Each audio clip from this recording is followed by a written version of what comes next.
You see, it's a double rainbow. Just walking around the back of the house. Awesome. So it's a good afternoon from a very wet and soggy Algarve. We've had torrential rain over the last week, and we've got another week's worth to come.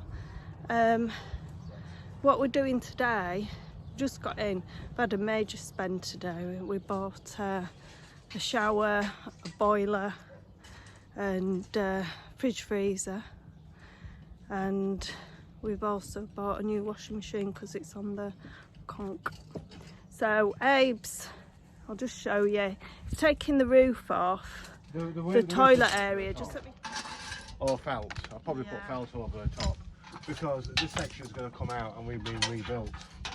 At a later stage. So we're only doing it as a dry room where we can have a shower and go to the bathroom without the rain. So my son's coming down a week on Monday, which is the 19th of December. So we obviously want a toilet and shower in for him. I mean, it would be nice, but if it wasn't for Christmas, I think we'd have probably been doing it properly. But because his friend's coming down as well for the new year, we've got to get it something like. So we're salvaging these tiles, and the bamboo is totally shot.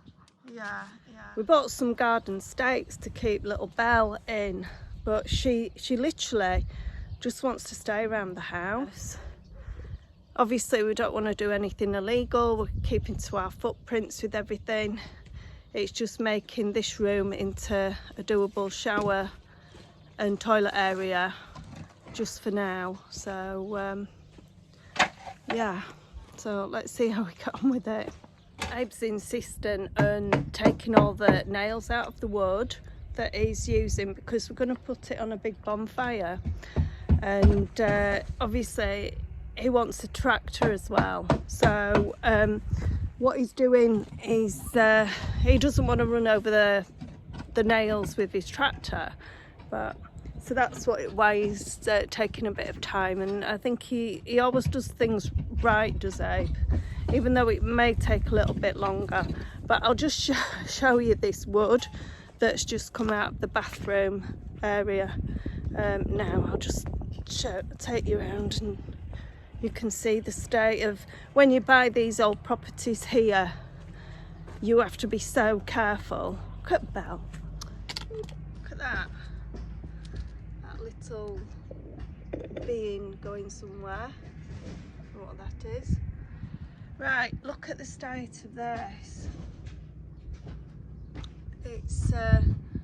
He's just taken it out from the roof, and one of our neighbours in Alds, they bought a beautiful property, twice the size of ours on our street, and they didn't realise when they bought it that all the wood was absolutely covered in woodworm. So they had to take everything out. So I'm just going to pop this on the bonfire. Hang on. So this is the bonfire down here. Now we're going to have to ask the council's permission, even though it's December, to burn the wood, because there's a huge problem in the Algarve with fires. Obviously we've had so much rain, I don't think it'll be an issue. But yeah, that's the old door. So it's Tesco's, Waitrose, Iceland, all sort of together. Obviously it's a lot more expensive because of the import duties, and yeah, we managed to spend €165, which we're not used to spending that kind of money. So yeah, we bought some beer, things that you get for Christmas, like Quality Street roses. We've got some matchmakers, all the stuff we shouldn't be eating, and so ready for Spencer and his friend when they come over. So yeah, we've decided as well, haven't we, Abes? I'll just turn round. We've decided to change the plan of the layout of bedrooms to the front of the house. So yeah, Originally I did do that, but I changed it because I wanted two bedrooms with ensuite. But we've decided that... Oh, well, I've decided. No, we both decided that if you have 2 ensuite bathrooms, then you have an issue with when your visitors come around, have to walk into a bedroom to get. Yeah. It's better to have 1 ensuite and 1 communal. Yeah, so we decided that that's what we're gonna do. We do lose a little bit of space because we've got a corridor in the front as you come in through the front, so but that's what we've decided we're gonna do. So hopefully this will be the bathroom to when guests come. So it's got a snail on that. Yeah, this morning I went to the outside bathroom like you do, and I saw this beautiful bird. I'll put a picture up of it if I find one on the internet, which I know I will do. I think it's called a lupo, and absolutely fabulous, and it's got like a crest on its head, and it had its plumage on its head as it just flew onto, actually it was, you see that tree there, it's a fig tree, fig and olive, yeah, and it just flew onto there, and I thought, wow, what a lovely place to live. And then I turned around and looked on the almond tree, and there was another bird which was absolutely beautiful as well. It was a little finch, and those are the things that you really appreciate here, the bird and the wildlife. And no doubt we're going to get woken up with World War III tomorrow, aren't we, tomorrow morning? Wheelbarrow. I'll bring it.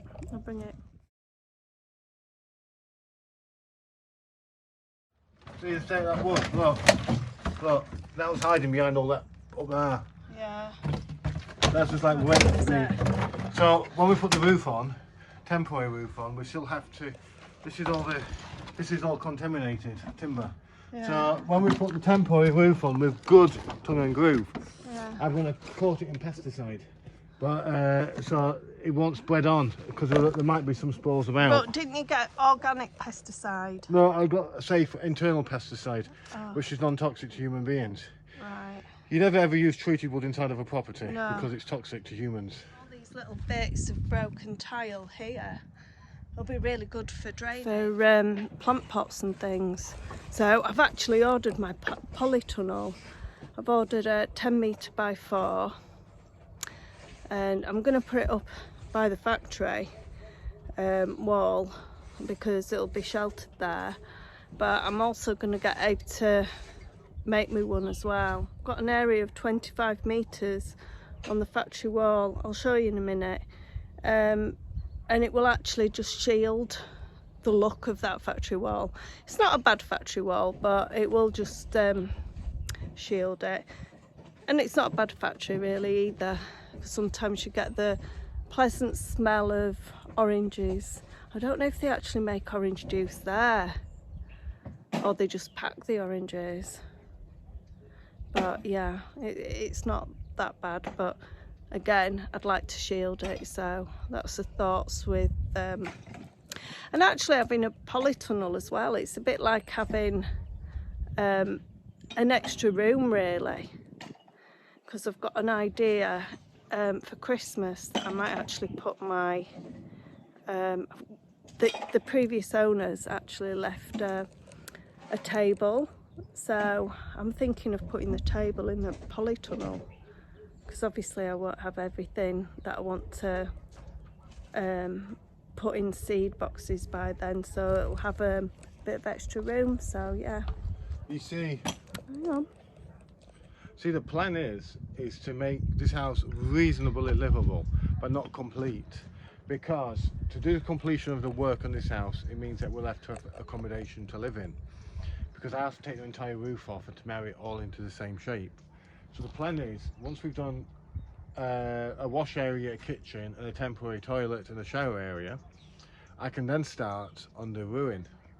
Yeah. And then once the ruin is completed, we can start on the main building again. Yeah. then we don't have to hire a cow then. So we're just doing it like to make it livable, aren't we? To make it livable until we start the big projects. But we have to finish off the ruin first before we start on this one. But we have to make sure we can cook, clean and wash. Yeah. Well, I can live without the wash.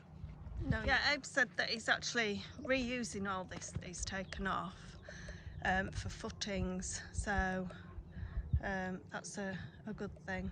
Yeah, so this area here, it's about 30 metres, believe it or not. That's where I'm putting the polytunnels, just to hide that wall. I did think about asking them if I could paint their wall, and I thought, no, put my polytunnel there instead.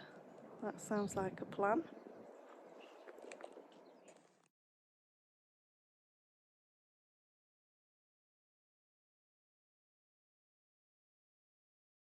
So just clearing the little loo area, Abe's found this absolutely fantastic device. Not for fishing, I keep it for spiders. Yeah, thankfully I haven't had to use it that much here in the Algarve, but you can get big ones. My friend got an Iberian tarantula in her house, and it was big, it was huge. And there's another one called a trapdoor spider. I don't think there's anything particularly harmful here. I'm going to keep it safely in the house just in case, because another friend said to me, oh, you moving to this location, and they said, oh well, you'll get spiders there. Hopefully nothing too meaty. The thing with this part of the building is, like any old houses, it all comes with a lot of surprises. Yeah. So we don't actually know what's underneath this section. Now we know there's a sluice pit where all the poo goes down. Where it goes, nobody knows. So this is the area. I don't know if you can get it into perspective. So it's not too bad for a shower room. No, because really. You can actually, you can see that people have used it. They've obviously hung their wives. No. Look, you see on there, they've actually used it for they've actually used it to launch a bucket up to shower with. Yeah. We've got a brisket joint, nicely cooking away in there. The only trouble is, I'll show you, that butane is quite fierce. So this room, which we were going to make into a kitchen, we've decided not to now. We're going to keep it as a bedroom.